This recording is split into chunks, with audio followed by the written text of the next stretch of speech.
Hey guys, listen, I want to talk about liquids, intermittent fasting, and ketosis. I get a lot of questions on can I drink this during intermittent fasting when I'm supposed to be fasting? Is it going to interfere with my fat burning? Let's talk about that, okay?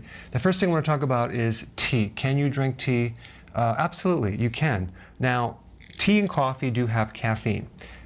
Obviously, you can drink too much. If you drink a small amount of tea, it has some caffeine, it's probably not going to be a problem at all. But large amounts of caffeine can start stimulating insulin, but small amounts don't seem to have an effect, okay? So tea is okay. Of course, just get naturally decaffeinated. That would be even better.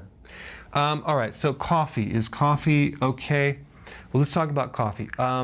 Again, I think 1 in the morning would be great, and I know some people get really upset because they're used to drinking it all day long, and then I say I'm trying to take it away from them, and I don't want to do that because of the addiction, the craving that they have.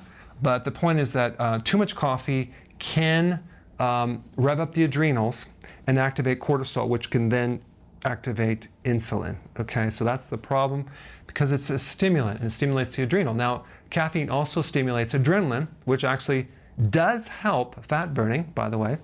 But I wouldn't drink coffee to lose weight, all right? So 1 in the morning I think is going to be fine. Now, as far as what to put in it, is milk or cream going to be a problem? From just working with lots of people, it's not really a problem if you do small amounts. Now let's talk about if you're adding the bulletproof, which is the butter in there. For some people they can do it. Other people, it's almost as if they're taking a meal because they're consuming a good amount of butter in there. So if you want to use that as a meal, go for it. But if we're trying to do intermittent fasting, we're trying to fast and not add that much fat into even the times when you're not supposed to be eating, because anything will trigger insulin to some degree, like a meal.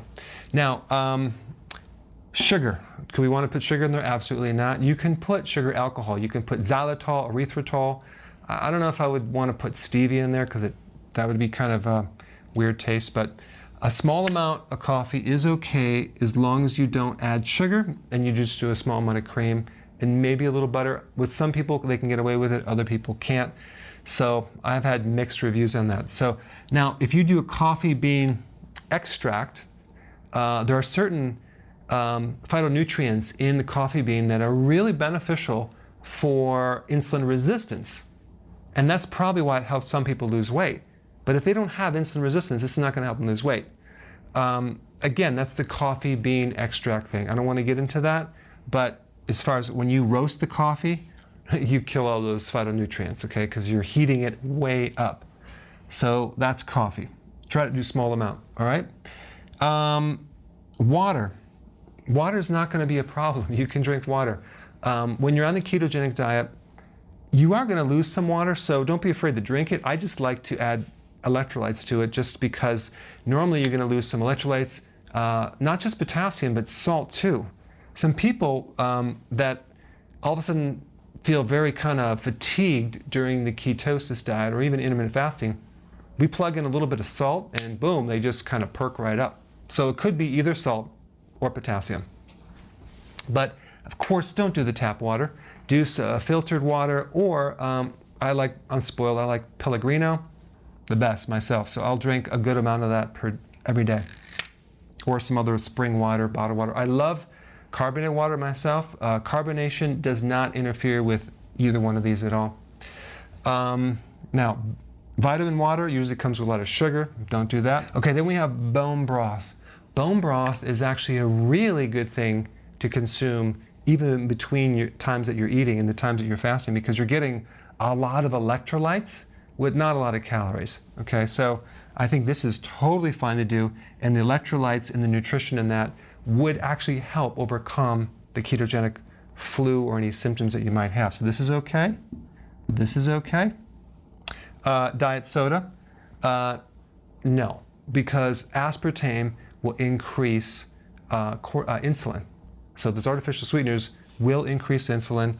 But if you buy like a diet soda that is with stevia or xylitol or erythritol that's non-GMO, that would be fine. So I'm going to say no for diet sodas. Apple cider vinegar, very okay. Apple cider vinegar will help regulate blood sugars. It's great to help you if you have a fatty liver.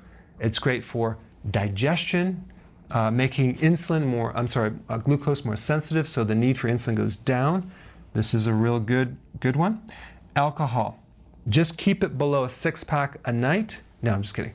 Now, alcohol, there's certain types of alcohol that have low calories, but still the alcohol will inhibit the liver function and completely knock you out of ketosis. So don't consume alcohol, all right?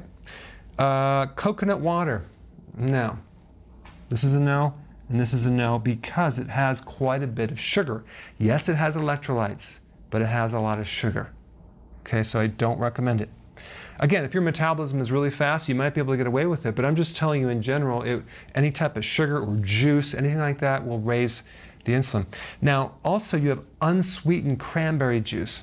If you put it in water. Now, I used to recommend that. The problem is it would, believe it or not, knock some people out of fat burning, and I was surprised. And then I took them off that, and I had them just do the lemon and the apple cider vinegar and water, and it went right back into fat burning. So that's like a test that I found that works. Almond milk. Well, almond milk, usually you want to get it unsweetened, and you can have some of that. There's not a lot of sugar in that, usually. Sometimes there are some that do have hidden sugars, but as long as there's low sugars, it's going to be okay. And I forgot to add milk. Well, milk is something you probably would not want to add to this list because milk does have a bit of sugar. But again, a little bit of milk in your coffee would be okay. Get the grass-fed or organic. All right? Thanks for watching. Hey, thanks so much for watching. Press the subscribe button, and I'm going to, hold on one second. Who is this? Hold on one second. Hey, honey, listen, I'm right in the middle of filming here. She wants to say hi. Okay, I said hi. I gotta go. Okay, bye. So if you like the videos, press subscribe, and I will keep you updated with the future events.